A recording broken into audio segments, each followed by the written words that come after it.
Are you dreaming of a lush, vibrant garden without breaking the bank or spending endless hours on complicated techniques? Maybe you've tried a few store-bought fertilizers or pest sprays, but they left your wallet lighter and your plants only partially satisfied. Grandpa's old school approach proves you can enjoy an abundant garden using everyday items, local resources, and a little bit of know-how. These time-tested hacks harness nature's own cycles, turning what most people see as trash into a treasure trove for your plants. Get ready to dive into tips that save money, reduce waste, and keep your garden thriving season after season. Number 1. Worm towers. A lot of folks only think about composting in bins or piles, but Grandpa found a sneaky way to fertilize his garden right at the root level. Worm towers.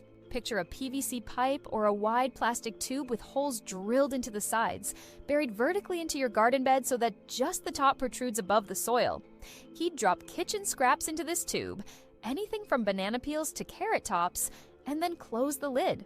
Earthworms would crawl in through the holes, feast on those scraps, and leave behind nutrient-rich castings right in the area where plants could soak them up. Grandpa's little trick saved time because he didn't have to empty compost anywhere else or haul it all over the yard. He kept the environment right there in the garden, encouraging worms to hang around. Modern gardening blogs confirm that this method creates a localized composting station in each bed, providing a steady supply of nutrients. Studies show worm castings can boost plant growth, improve soil structure, and even suppress some diseases. For best results, rotate the scraps you put in, making sure you're not dumping in meat, dairy, or oily stuff that might attract pests.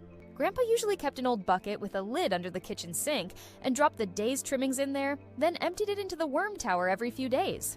If you live in a colder climate, consider insulating the top of the tower with straw or mulch during winter, helping worms stay active longer. Some people paint or label their towers for fun, especially if they have multiple tubes across several beds, but Grandpa just stuck with plain pipes. These towers can last for years, and the worms basically do the heavy lifting, turning kitchen scraps into fertile soil amendments right where your plants need them. Number 2. Wicking beds with buckets. If you've ever been frustrated by plants drying out too quickly or dreaded the daily watering routine during summer, wicking beds might be your new best friend. Grandpa made his own version by placing a water reservoir underneath his raised beds or large containers, ensuring that plants could draw up moisture as needed through capillary action. He used simple 5-gallon buckets or plastic storage totes placed under a raised platform. The bed or container sat above with a layer of gravel or coarse sand, then potting mix. Whenever he filled the reservoir through a vertical pipe or tube, water wicked up into the soil, preventing under- or overwatering.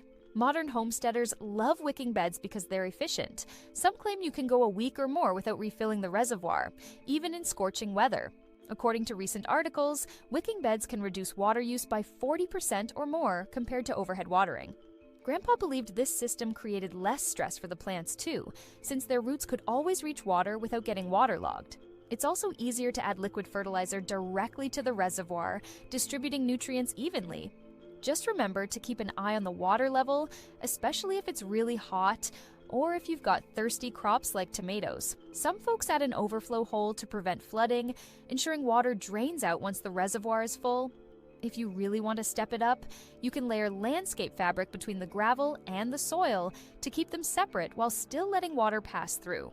Grandpa's approach was more casual. He just plopped his bed on top of a bucket system, but it worked wonders in his greenhouse. He rarely had issues with wilted plants, even on days he forgot to water. It's a perfect hack for busy gardeners who want to keep their crops happy without constant fuss. Number 5. Homemade wasp traps. Wasps can be both allies and pests depending on where they set up their nests. Grandpa appreciated them for taking out caterpillars and other bugs, but he didn't love them buzzing around his picnic table. So he made wasp traps from recycled plastic bottles. He'd cut the top off, invert it, and tape it back onto the lower portion, forming a funnel. Then he'd fill the bottom with something sweet like fruit juice or old soda, plus a dab of dish soap that broke the surface tension. Wasps crawled in, drawn by the scent, but couldn't find their way out. Many modern pest control blogs recommend this trick as a cheap alternative to commercial wasp traps. People debate about adding a splash of vinegar to repel bees, which you might want to consider if you worry about catching honeybees or other beneficial pollinators. Grandpa usually placed these traps away from his main garden beds, focusing on spots where wasps became a real nuisance, like near the porch or trash bins. For best results, dump and replace the bait regularly so the trap doesn't start to reek. Also, check local guidelines. If you have beneficial wasps controlling pests in your garden, you may want to limit traps to high-traffic human areas. Grandpa's perspective was balance. Let wasps do their job in the yard, but keep them away from where folks relax. This method is all about controlling their numbers, not wiping them out. It's a low-cost, common-sense approach to dealing with an insect that can be a helpful garden ally, but a real pain around your barbecue. Number 6. Free cycle and estate sale finds. Grandpa had a knack for finding garden tools and materials without spending a fortune. He'd scour local estate sales, yard sales, and online groups like Free Cycle or neighborhood message boards, always on the lookout for shovels, hoses, pots, lumber, or even leftover bags of soil. According to thrifty gardeners, you can often snap up quality gear for pennies compared to what big box stores charge. People move, downsize, or just lose interest in gardening, leaving behind treasures. Grandpa picked up entire sets of hand tools, brand new seeds, and even greenhouse panels this way. One time, he got a huge stash of terracotta pots from someone who was switching to plastic. Online homesteading forums mention that every piece of equipment you can score secondhand keeps it out of the landfill and reduces your environmental footprint. Granted, you might have to do a little cleaning or minor repairs. Grandpa often replaced handles on shovels or rakes, but in the end, he had an impressive toolkit that cost next to nothing. For lumber, salvage yards, and Craigslist curb alerts can also be gold mines, especially if you're building raised beds or needing boards for a compost bin. Grandpa always stressed being friendly and polite. People often threw in extra freebies when they liked him. Reusing materials this way helps your garden budget, cuts down on production of new items, and ensures you're not contributing to the piles of waste we create daily. If you're worried about chemical treatments on old wood, look for stamps or discolorations, or use it for non-food projects like a tool shed. The point is to keep your eyes open. You'd be amazed at what folks give away, from half-used bags of potting mix to full sets of tomato cages. Number 7. Edible edges with herbs.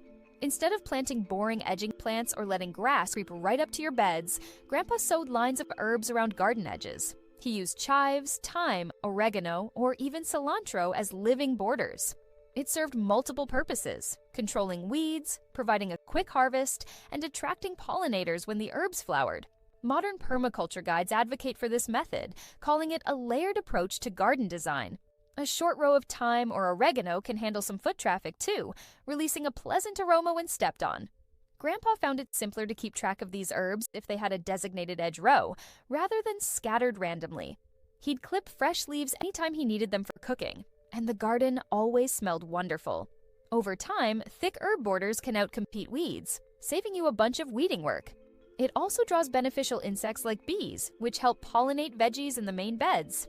According to horticultural experts, some herbs, like mint, spread aggressively, so you might want to contain them in pots or plant them in spots where they can't choke out other species. But for mild-mannered herbs, it's a cool trick. This approach brightens up the perimeter of your garden, spices up your meals, and fosters a more biodiverse ecosystem. Grandpa said the best part was never running out of fresh garnishes. If you want to add some color, consider edging with basil varieties that have purple leaves or a mix of creeping thyme with pink or lavender blooms. It's all about adding layers of function to your garden while keeping it visually interesting and productive. Number 8. Diaper crystals or hanging baskets. Hanging baskets often dry out super fast, especially in hot weather. Grandpa spotted a hack circulating online about the water-absorbing crystals in disposable diapers and decided to give it a try.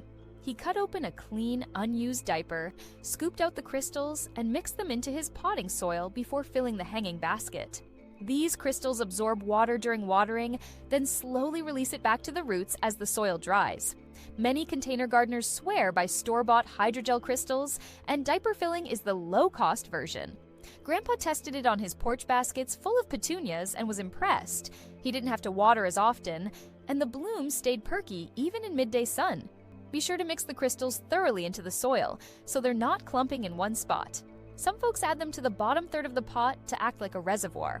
Articles on container gardening caution against adding too many crystals because they expand significantly when wet, which might cause soil overflow. A tablespoon or two per gallon of soil is usually enough. Also, since the crystals eventually break down, you'll need to refresh them each new season.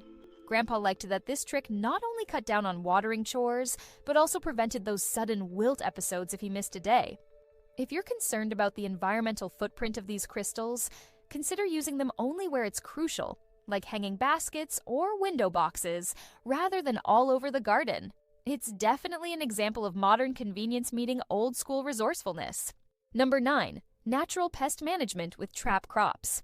Grandpa noticed insects like aphids, flea beetles, and others often prefer certain plants over others. So he planted a row or two of trap crops, like radishes or mustard greens, a short distance from his main vegetable patch. These sacrificial plants drew pests away from his prized tomatoes or peppers, acting like a magnet. Online research supports this strategy, recommending trap crops such as nasturtiums or marigolds for aphids, or bok choy for flea beetles. It's a clever, chemical-free method. Grandpa would then remove and destroy heavily infested trap crops or spray them with a mild soap solution if he wasn't ready to sacrifice them completely. The key is planting them early or at the same time as your main crop, so pests have that preferred target right from the get-go. Once you see pests congregating there, you can decide whether to treat, remove, or leave them as a decoy. Some people take it a step further, planting sunflowers or chervil to lure aphids and lacewings, which feed on those aphids. The lacewings then shift to your main garden once that population booms. It's all about working with nature instead of against it, creating micro-ecosystems that keep pest problems manageable. Grandpa really liked the satisfaction of outsmarting bugs without resorting to harsh chemicals. Plus, he found that planting these trap crops in a separate corner made it easier to monitor pest activity in one place. If the pest load got too high, he'd yank out the entire section, toss it in a sealed bag, and keep the rest of the garden relatively pest-free. It may seem counterintuitive to intentionally plant something for pests, but it's a proven technique that sets up a natural battlefield away from your valuable crops. Number 10. Reclaimed window greenhouses.